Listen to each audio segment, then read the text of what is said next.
O sea, ¿en qué parte nos quedamos? ¿Explicamos alguno de los modelos físicos? Nos quedamos en lo de la neurona, o sea, vimos sus partes del interior y el exterior y ya. O sea, ¿les quedaron claro cómo se llama el espacio interior y exterior? ¿Cómo se llama? ¿Espacio qué? ¿Y espacio qué? Intersticial. Intersticial y citoplasmático. Eso que no se les olvide. Y luego van a decir que eso es un término muy elevado. No, pues es biología. ¿Qué vamos a hacer? El espacio fuera del exterior de la neurona, acuérdense, porque ahí van a entrar iones. Entonces, nada más que se cargue esto de acá. Ok, bien. Entonces ya nos queda claro también cuál es el papel que tiene el agua, ¿verdad? ¿Qué hace el agua? Atraemos moléculas negativas y positivas. Ok, ¿y eso con qué característica de la membrana neural se combina? ¿Sal? No, característica. Hay una característica que tiene la membrana que es importante. ¿La capa lipídica? La doble capa lipídica, ¿vale? Pero los extremos fosforilados tienen una característica particular. ¿Cuál es? Que es fósforo y esa parte es hidrófila. Eso justo, ¿vale? Lo hidrófilo que tiene la membrana, con eso atrae a las moléculas que están, ¿vale?, rodeadas por agua. De lo contrario, estarían al azar, no se acercarían a la membrana. Entonces necesita ser hidrófilo, o sea que moléculas que están rodeadas de agua se atraigan hacia la membrana neural. Pero claro, al momento de llegar, como tiene una zona también hidrófoba, ¿cuál es la zona hidrófoba de la membrana? La doble capa lipídica. La doble capa lipídica, bien. Y entonces por eso necesita un canal iónico, ¿verdad? Si alguien les pregunta, ¿qué son los canales iónicos? ¿Usted qué le va a decir? ¿Las puertas a la célula? Bueno, pero eso lo tienen en un terreno muy coloquial, y esa es la función que pueden hacer. Pero ¿qué es un canal iónico? Eso le pasa el intercambio, ¿no? De la... No. ¿Qué es un canal iónico? Eso es que... Es por donde pasa la neurona. ¿Por donde pasen quién? Ah, ¿verdad? ¿Han comido camote? ¿Vale? Según yo, como de distintos tipos. Ah, según usted no, ¿sale? Bueno, hay distintos tipos Tiene de canales que dejan pasar. No, ¿qué es un canal iónico? Es un lípido, un graso. Que no, tampoco menos eso, anda más perdida todavía. ¿Unidades de proteína? Ok, el canal iónico ya va anda más cercano, nada más déjele complemento, ¿vale? Es un poro acuoso formado por unidades de proteína incrustado en la membrana neural. Eso es un maldito canal iónico. Bueno, no tan maldito porque resulta que si no jalan, nos carga el payaso, ¿verdad? ¿Ah, bien hasta ahí? ¿Sí? Y ya sé, lo están escribiendo como si fuera recitación. ¡Entiéndalo! ¿Vale? Para que luego lo pueda explicar. ¿Sí? No lo ponga nomás como perico. No, esta clase no se trata de eso. Esta clase no se trata de memorizar cosas. Si alguien piensa que va a memorizar cosas, pues le auguro que lo voy a ver en el extra. ¿Sí? ¿Vea? Si piensa que nomás tiene que memorizar, Nel.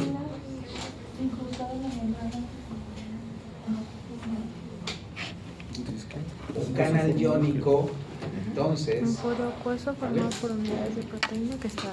Y porque eso sí lo platicamos la vez pasada, cuando estábamos aquí. Y ya luego todo lo que comentaban ustedes, sí, que efectivamente es una especie como de puerta, y como una puerta puede estar abierta o cerrada, y que permite el acceso de qué cosas, de iones que en su mayoría son elementos químicos, como cuáles, pues el potasio, el calcio, el magnesio, el cloro, ¿vale? Y un grupo de aniones que están en el espacio citoplasmático. Aniones no difusibles. ¿Qué quiere decir eso de no difusibles? Ah, pues que no se salen del espacio citoplasmático. Porque sí puede salir, por ejemplo, en la bomba de sodio y potasio, sí puede salir potasio. Bien, ¿vamos bien hasta ahí? Bien, esto sí lo checamos, el tamaño que tienen las moléculas ya con el agua a su alrededor. No lo, o sea, ¿No lo lo checaron? checamos, pero no lo vimos totalmente. Bueno, decíamos que, vamos a ver, esto lo tenemos acá. Esta es la representación de una molécula de sodio o de un ion de sodio. Más bien de un ion de sodio. No sería tanto molécula, sino un elemento. ¿Vale? Eso me supongo que no se les pierde ya, ¿verdad? O sea, ¿cómo es en psicobiología revisamos lo de o sea, cómo va desde el nivel atómico, luego molecular y esas cosas y demás, ¿sabes? Entonces aquí lo que tienes, este elemento, pues es átomo. ¿Okay? ¿Va bien hasta ahí? Okay. Luego, pues yo decía primero molécula, y dice, no sería molécula, sería más bien átomo, porque es un elemento químico que tiene una carga, en este caso sea positiva o negativa. Ya le plantamos la primera falta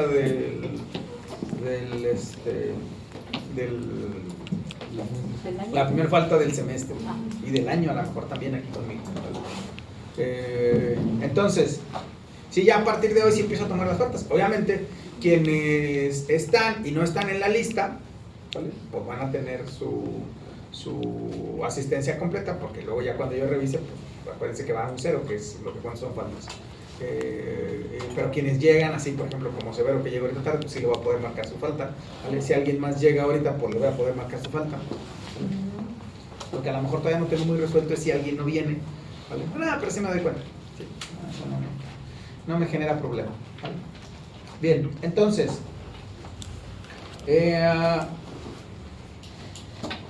la cantidad, vamos a sacar el puntero láser.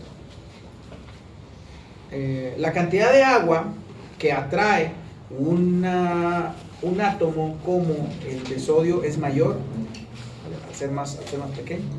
Y entonces lo que estamos observando aquí, ¿vale?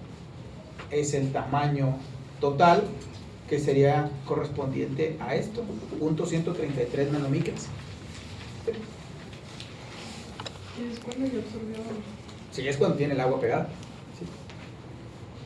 Y luego el tamaño, por ejemplo, del potasio, que aquí tenemos una representación de una molécula de potasio, que es, el átomo de potasio es mayor, ¿vale? Pero atrae una menor cantidad de agua y por ende pues queda un tanto cuanto más pequeño. Entonces lo que decíamos son otros iones, ¿vale? Que ya se fijaron, el cloro en el espacio intersticial, el cloro es el único que va a estar presente para poder entrar a través de canales preferentes de cloro al espacio citoplasmático. De ahí en más, todo el grupo de aniones no difusibles están en el espacio intersticial y son los que dan la mayor batería, ¿vale? Los iones de cloro no es que participen tanto, ¿eh? O sea, no tienen una gran representación, como si lo van a tener, por ejemplo, canales de calcio o incluso hasta canales de sodio. Ustedes van a decir, bueno, ¿y esto dónde más me lo voy a encontrar? ¿Vale? Pues nomás me lo voy a encontrar aquí con usted, yo le voy a decir no, porque resulta que en algún punto en esta clase vamos a revisar algún grupo de medicamentos, y cuando vayamos a dar el vademecum vamos a dar con la parte de la farmacodinámica o la farmacodinámica, y ahí se van a dar cuenta que es donde sirve esto, porque luego dice, el mecanismo de acción se piensa que bloquea canales preferentes de calcio, y usted ya sabe cuáles son, ¿vale?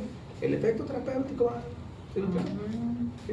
Para eso, para lo que sirve, para que luego no ande opinando barrabasadas como de no, es que le dio el medicamento pero no le está haciendo nada. O sea, le dieron un medicamento para la depresión pero no le está haciendo nada. Dice, güey, porque me entienden que trata el medicamento, ¿no? ¿Vale? Dice, a ver, utilizó, se va a ampliar. Usted cuando le vayan a decir que hay un medicamento Usted podrá revisar en el Vademecum. No, eso no lo tiene que saber, pues si está en un sitio, ¿no? ¿Para qué lo tiene que tener de memoria? Habrá cosas que seguramente se va a aprender, pues sí, como a todos nos pasa. Y usted va al Vademecum y en el Vademecum se encuentra esa información y le dice, este medicamento o la acción de este fármaco está ligado al bloqueo de receptores de cloro, receptores de calcio o receptores de sodio afines en la membrana tal, de tal grupo de neuronas. ¿Sí me explico? Entonces, es por eso que le puede servir. ¿Vale? De los canales podemos definir tres formas, ¿sí? O tres modelos físicos para su apertura y cierre. El primero de ellos es el cambio en la configuración de una región. ¿Cómo es el cambio de configuración de una región? A ver, vamos a ver, para que lo podamos entender, para que se nos quede y no nos vayamos nomás al dibujito. ¿Vale? Imagínense que en la puerta colocamos una cadena. ¿Sí? Simbólicamente está cerrado, ¿verdad? Alguien que llegaría no se pasaría como si estuviera la puerta abierta. Salud. Ese sería el equivalente al cambio de configuración de una región. El canal está cerrado en una parte.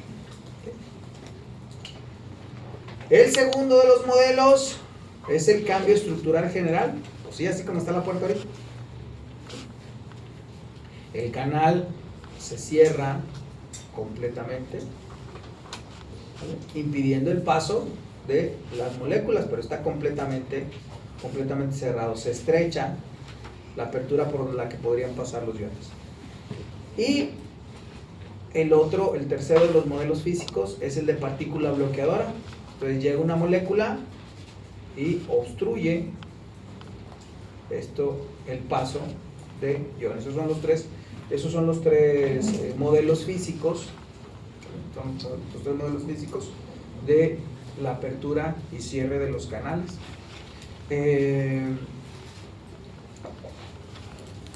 ¿Cuáles serían entonces los mecanismos? Claro, porque dice, bueno, a ver, la apertura y cierre del canal, ¿de qué depende? ¿Estaría al azar? ¿Salud? ¿Tiene conciencia propia? ¿O nos aplicamos la de está genéticamente determinado? Eso le gusta mucho a la gente. Bueno. Hay una parte de genética, pues puede, ¿no? Pero no a modo de conciencia, sino a través de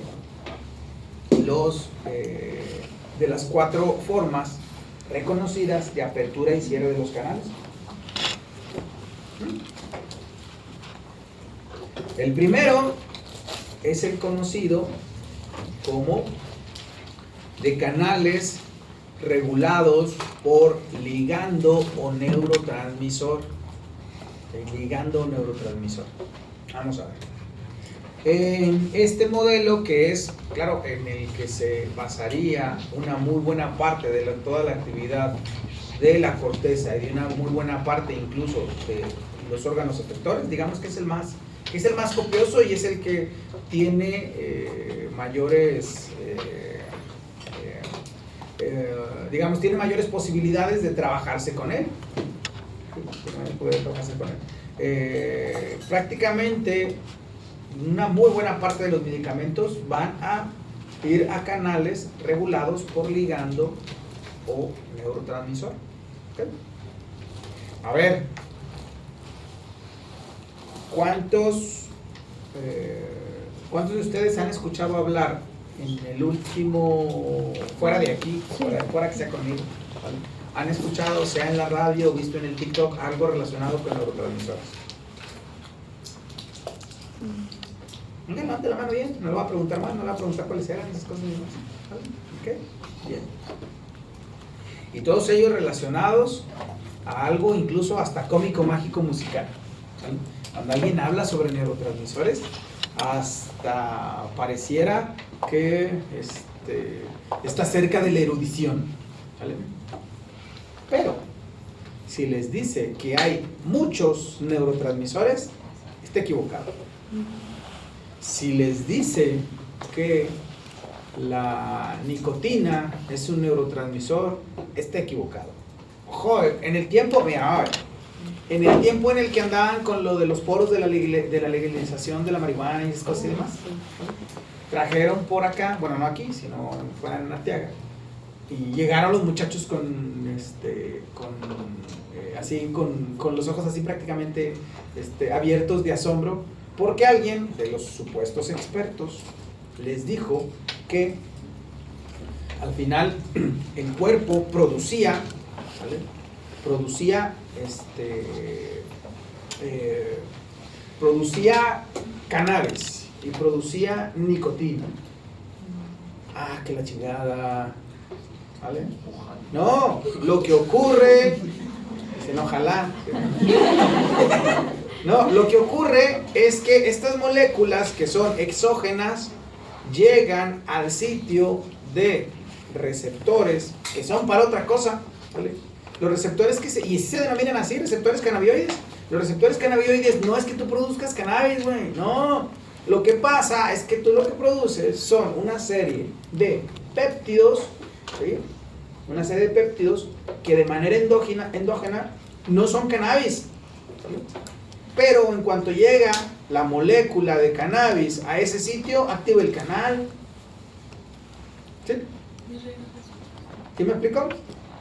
Lo mismo pasa con la nicotina. Llega la nicotina, esa llega a receptores que de manera endógena funcionan con acetilcolina. La acetilcolina sí es un neurotransmisor. Güey, la que es neurotransmisor es la acetilcolina. La acetilcolina es neurotransmisor, no la nicotina. Pero la nicotina cuando llega, activa ese canal. ¿Sí? Bien, entonces, ustedes obviamente no se preocupen mucho por eso porque lo van a sufrir, ¿vale? En cuestión de que, no es que lo estoy yo diciendo aquí ahorita como mero anecdótico, no, se tiene que reconocer cuáles son los neurotransmisores. Pero no son tantos, pues sí son 9. ¿Vale? ¿Qué es lo que ocurre? Muchas personas van a confundirse con péptidos, ¿vale? Van a decir, por ejemplo, que la melatonina es un neurotransmisor y no es un neurotransmisor. ¿Por qué no es un neurotransmisor? Ah, pues muy sencillo, no cumple uno de los 4 criterios que se necesitan para que la molécula sea considerada neurotransmisor. La nicotina tampoco cumple los 4, no cumple 4 de los, más bien, esa terminaría no cumpliendo, ¿sí?, 2 de los 4 criterios. ¿Vale? ¿Está bien hasta ahí? Sí. Y sobre todo no cubre el principal, que es que se produzca dentro del organismo. No, esa la metemos de fuera, esa es exógena. ¿Okay? Bien, entonces, les digo el mecanismo de ligando a neurotransmisor. La mejor forma de imaginárselo, regresamos al ejemplo de la puerta. Esa puerta, si llegan ustedes después de las 3 de la tarde, ¿vale?, tendría que estar cerrada, ¿verdad? No podría estar abierta. ¿Qué es lo que ocurre? Pues hay una llave, güey. Pues así funcionan los ligandos neurotransmisores, ¿vale? Funcionan como llave, llegan al sitio, abren el canal. Cuando la molécula llega y abre el canal, ¿vale?, es que pueden entrar los iones de los que sean preferentes de este tipo de canal. ¿Sí? Bien, este es el primero de las formas de apertura y cierre, o de los mecanismos de apertura y cierre de los canales. El segundo es el de fosforilación. En la fosforilación lo que ocurre es que en el espacio citoplasmático, cuando se acerca una molécula, o más bien cuando se acerca el fósforo o una molécula fosforilada, es decir, es una molécula que tiene además fósforo, ¿vale? Pues así como las puertas del Walmart, Usted se acerca y se abre. ¿Sí? Y con eso se permite el paso de los iones. Si alguien ha visto Los Simpson, busque el capítulo donde Milhouse Milhouse le vende el alma a Bart, creo, o algo así, ¿no?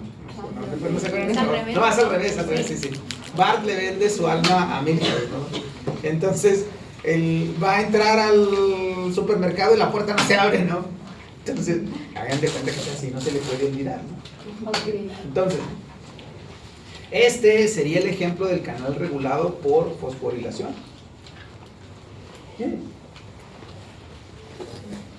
Otro tipo de canales, estos pareciera que en la sinapsis eléctrica que vamos a revisar ahorita, ¿cuál es característico. Canales regulados por voltaje. En los canales regulados por voltaje hay una diferencia entre la carga del espacio intersticial con el espacio citoplasmático. Y entonces, ¿cómo hay una diferencia? ¿Qué empiezan a hacer los iones? Pues empiezan a atraer. Y entonces ahí lo que tenemos es una membrana que está hiperpolarizada. Y entonces se abren los canales como respuesta a ese cambio o a esa hiperpolarización. Y entonces pueden ingresar iones de carga positiva. ¿Por qué necesitamos iones? Me supongo que a todos les queda claro que necesitamos iones para poder producir la electricidad del cerebro, que vamos a revisar cómo se llama en los llamados potenciales de acción. ¿Sí? ¿Ah, bien hasta ahí? Bueno, hiperpolarización. Siempre que encuentren el término hiper, quiere decir hay mucho de algo. ¿Vale? Entonces, ¿qué quiere decir? Que hay una mayor cantidad, ¿vale? Y hay una mayor cantidad de moléculas que se están atrayendo, pero que está dificultándose por el paso de la membrana. Se concentran en su mayoría. Acuérdense que gran parte de los cationes van a estar en el espacio intersticial, son los que pueden entrar, mientras que los aniones no difusibles están en el espacio citoplasmático, son más copiosos en la mayoría. Entonces eso hace el cambio para que se permita luego, ¿vale?, al momento de hiperpolarizarse, o sea, que quiere decir que hay muchos iones que están intentando reunirse, ¿vale? Pero entonces tiene que abrirse el canal para que permita el acceso, ¿vale?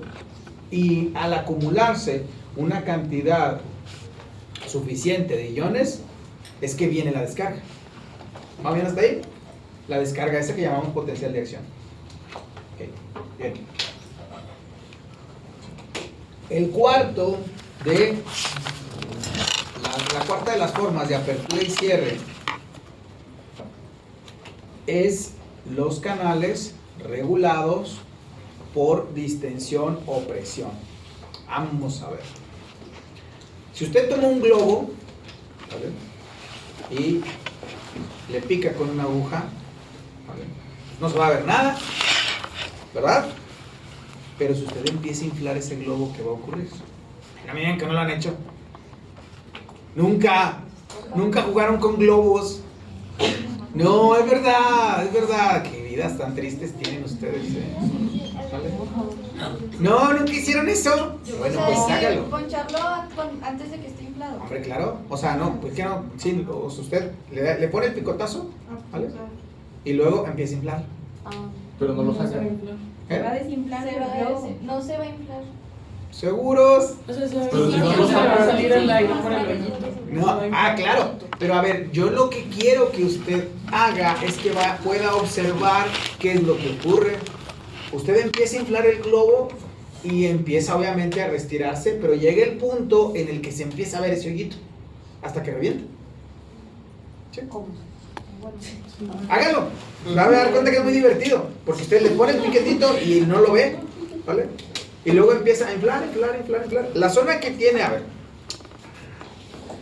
qué poco curiosos son ustedes, ¿no? ¿Ya se fijaron la composición que tiene el globo en función de que hay una parte que es un poco más gruesa, que es la parte final, la que se contrapone a donde está a donde está la entrada del aire? Es una parte que está reforzada, porque de lo contrario, pues el globo no tendría quizás una buena resistencia para quedarse redondo. ¿Sí? Entonces, en esa parte perfectamente le puede hacer el piquete o en cualquier otro lado. Y entonces usted va a empezar a inflar el globo, inflar el globo, inflar el globo. La presión que está ejerciéndose va a ir abriendo, abriendo, abriendo, abriendo y va a llegar el punto en el que ve el hoyo que usted hizo porque la membrana está en una mayor tensión. ¿Sí me explicó? Pues eso es lo que pasa con estos güeyes.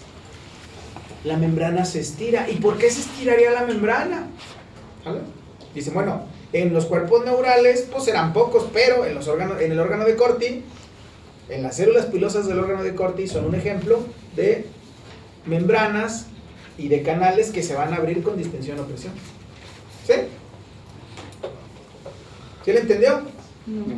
No le entendió, pero ¿le quiere entender? Sí. Ok. En los canales que están regulados por distensión o presión, la membrana se estira. ¿Sí? ¿Y se va a estirar por qué? Por ejemplo, en el caso del órgano de Corti, por la vibración. El órgano de Corti tiene una serie de células pilosas que tienen de este tipo de membrana. Porque esas van a vibrar. Y al momento de vibrar, ¿vale?, se van a abrir los canales y es cuando entran los iones. ¿Va bien hasta ahí? ¿Okay? Esos son entonces los cuatro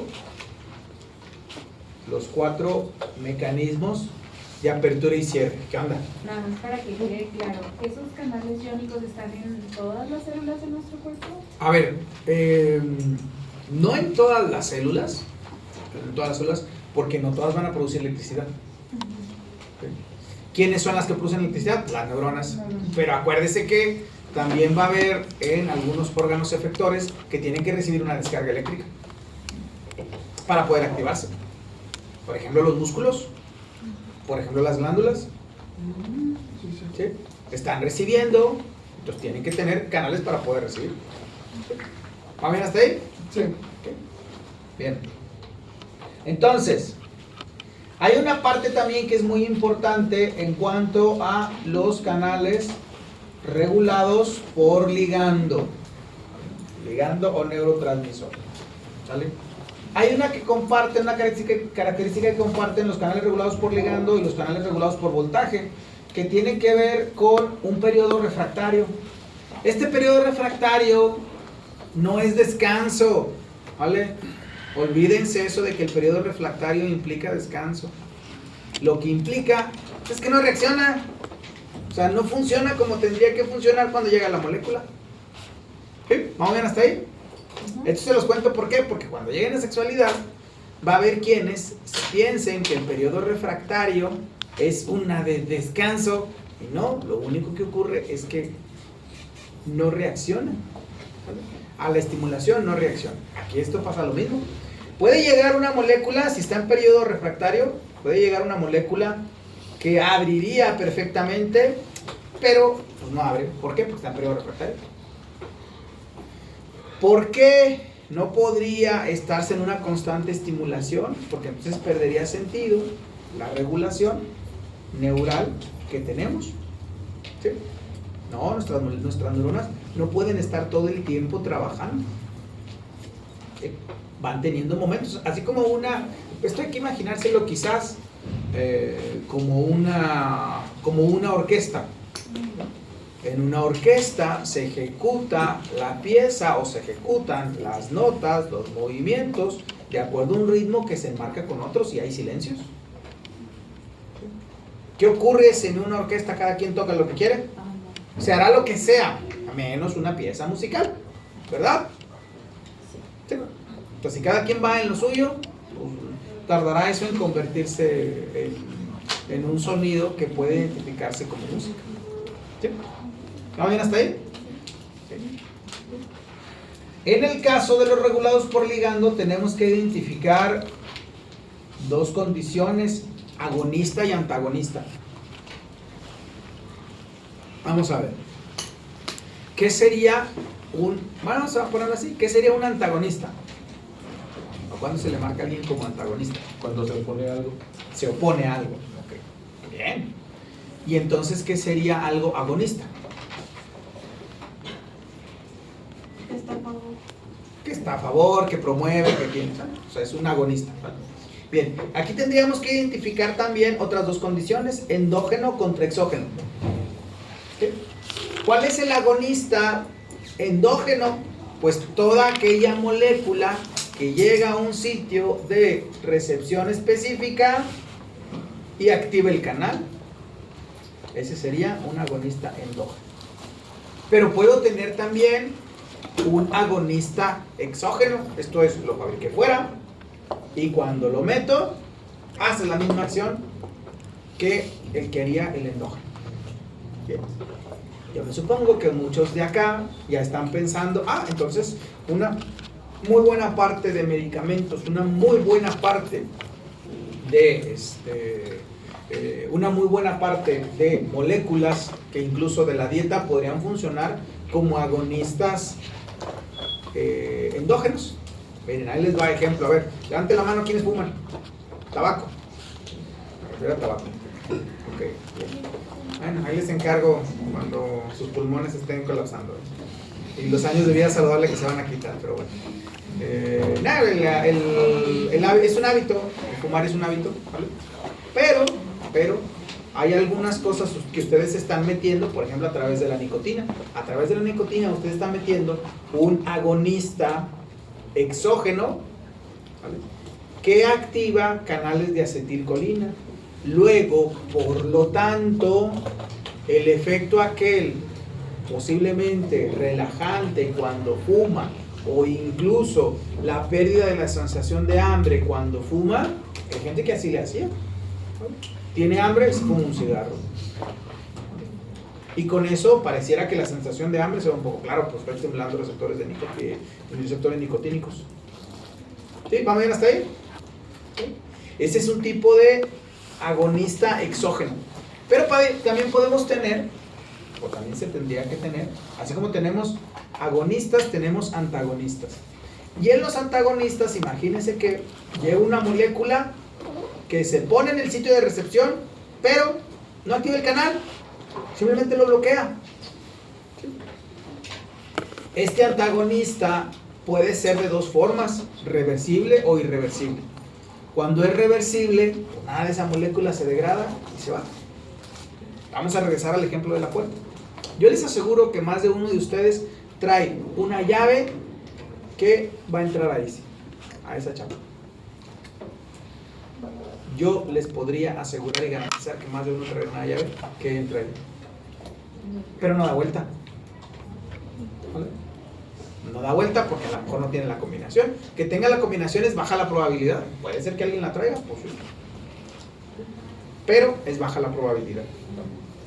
Me supongo que ustedes ya han visto las llaves y saben cómo funcionan, saben que es un cilindro, que tiene una combinación de otros pequeños cilindros, que al momento de alinearse con la llave permiten que pueda girarse el cilindro. Eso sí lo han visto, ¿no? Un mecanismo. Sí, activan ese mecanismo. Imagínense que esto de acá es más o menos la misma historia. Llega al sitio, ¿vale? Se va a ese tipo de receptores, pero no activa el canal, no puede dar la vuelta. Pero ya cuando usted saca la llave, llega la llave que sí es, la que trae, por ejemplo, Carmen o la que trae Erika. Llegan, ponen la llave y ya. Porque esa combinación sí es. Pero ¿qué ocurriría si de pronto alguien trae una llave, ¿vale?, la entra y la rompe? Se va a bloquear. Ese ya estaría, quizás sería un ejemplo de un antagonista irreversible. En la primaria en la que yo estaba, don Dagoberto, que era el conserje, ¿vale?, a cada cierto tiempo lo veíamos en alguna de las puertas de algunos de los salones cambiando la chapa, porque resultaba que sí, la verdad es que eran vándalos. ¿Qué le vamos a hacer, no? O sea, que eran niños de 12 años, eran vándalos, ¿no? Era un acto vandálico el llegar y meterle plastilina, palitos y lo que fuera a las... Y terminaban inutilizando la chapa. Entonces ya no funcionaba la llave. Don Dago tenía que cambiar la chapa o cambiar el cilindro. Ya a últimas fechas pues ya mejor tenía cilindros para cambiarlos, para poder ponerlos ahí, porque era un desorden. Entonces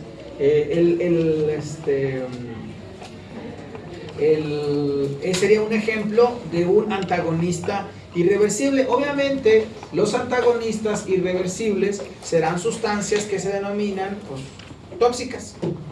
El cianuro, por ejemplo, es uno de los mecanismos que tiene. Llega a canales, ya no me acuerdo a qué tipo de canales llega. O sea, de qué neurotransmisor sería. Y terminan dañando el canal.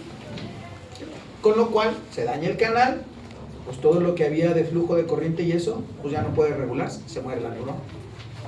¿Sí? Bien. Entonces eso es lo que provoca que un canal se obstruya, por así decirlo. No, pueden ser múltiples cosas. Entre otras, por ejemplo, defectos propios del canal. Por ejemplo, canales que están permanentemente abiertos. Se les denominan canalopatías y se suelen estudiar en la epilepsia. Entonces, ¿qué es lo que haces?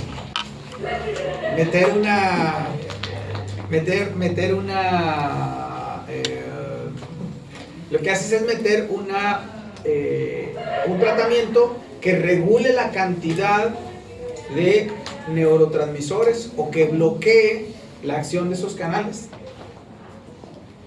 Bien, ok. Vamos a hablar ahora de dos conceptos que son importantes, que tienen que ver con la membrana. Vamos a ver. Hablamos de un potencial de membrana en reposo cuando hay equilibrio entre el espacio intersticial y el espacio citoplasmático. ¿Qué quiere decir? No hay una mayor concentración de carga positiva en el exterior contra el interior. Entonces decimos la membrana está en reposo.